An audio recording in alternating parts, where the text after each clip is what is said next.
Would tiger actually chase, or would you wait for? No, you would chase them. Well, once they've, I mean, before, would you actually stop? Oh chasing? no, you would.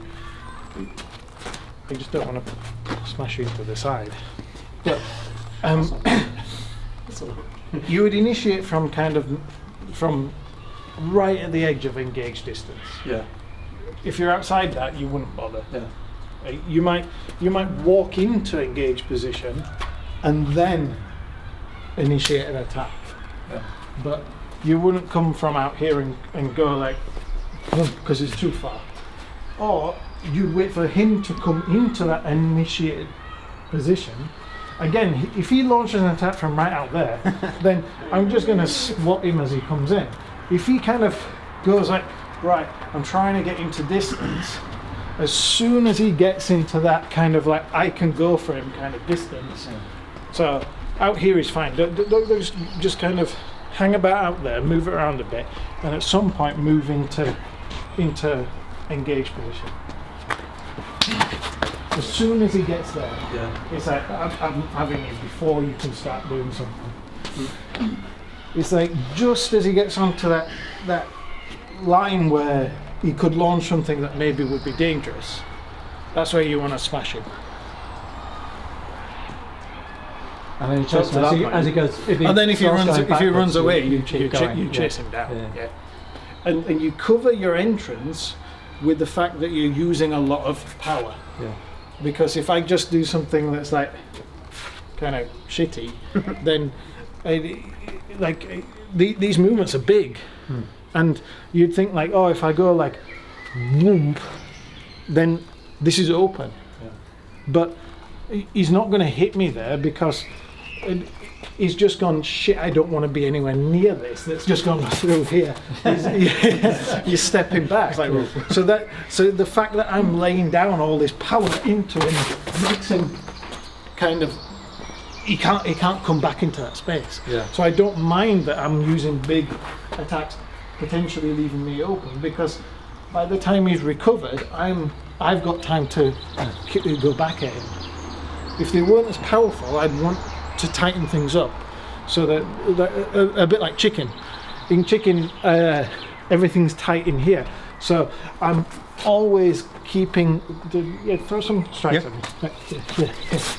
I've got to keep covered up with this kind of thing, because that was shit. But because I'm not laying down as much power, so it's not displacing him as much. So there's always that potential that, like, say he throws one punch at me, I go here.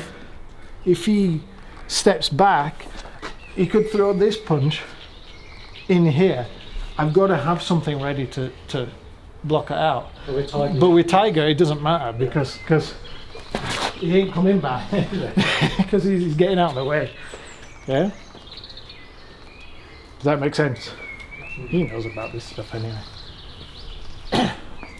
So how do you know when you're not going to overcommit then? By practice, through experience. One of the things that it depends what's overcommitment. Overcommitment is overbalancing or overreaching. But when I come in like this, I strike within the reach of my tiger embrace. Yeah, so I step into that and go through it, and he has to back away. What I'm not doing is this kind of move. Don't just let me hit. Don't just let me hit you. I'm not doing this kind of like reaching out. Yeah, it's to here.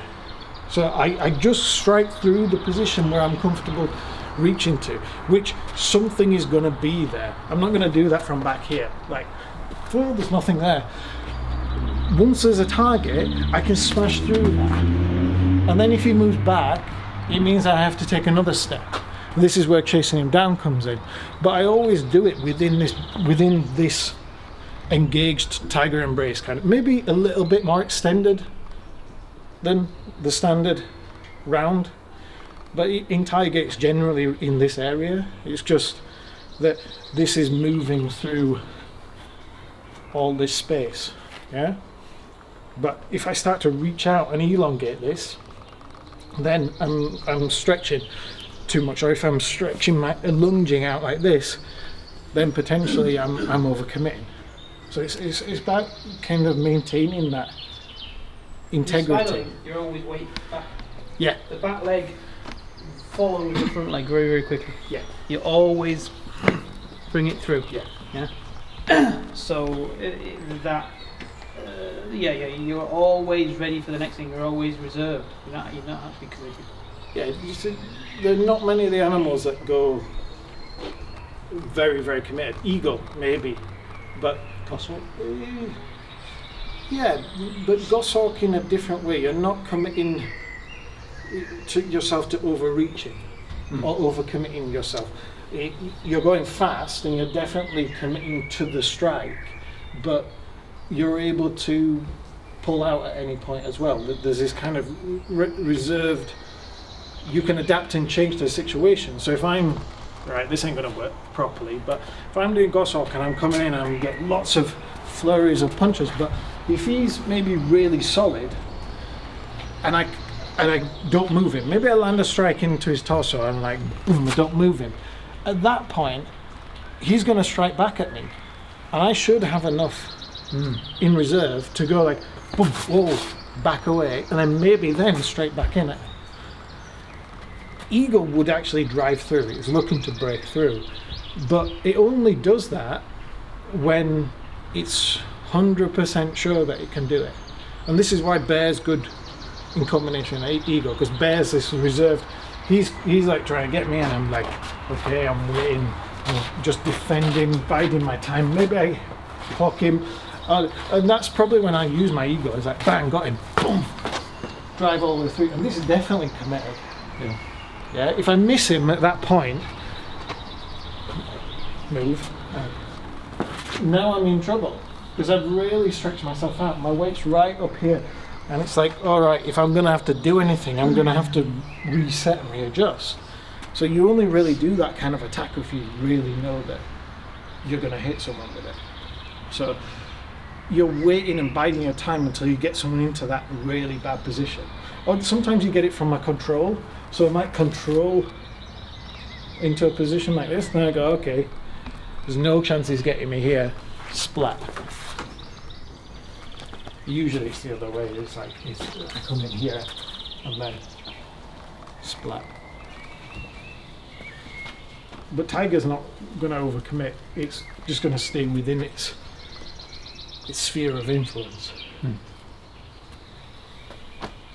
Right guys, thanks for watching. I hope you enjoyed that, and if you click the button below to subscribe, then you will be kept informed of any more new YouTube content. We've got lots of stuff coming up. So you can also go over to the website xingyiacademy.com, sign up for our email list, and you will get a free mini course or a free lesson on Patreon to get you started on your Xing Yi journey. We also have all the other social media, Facebook, Instagram, Pinterest, so go and check those out.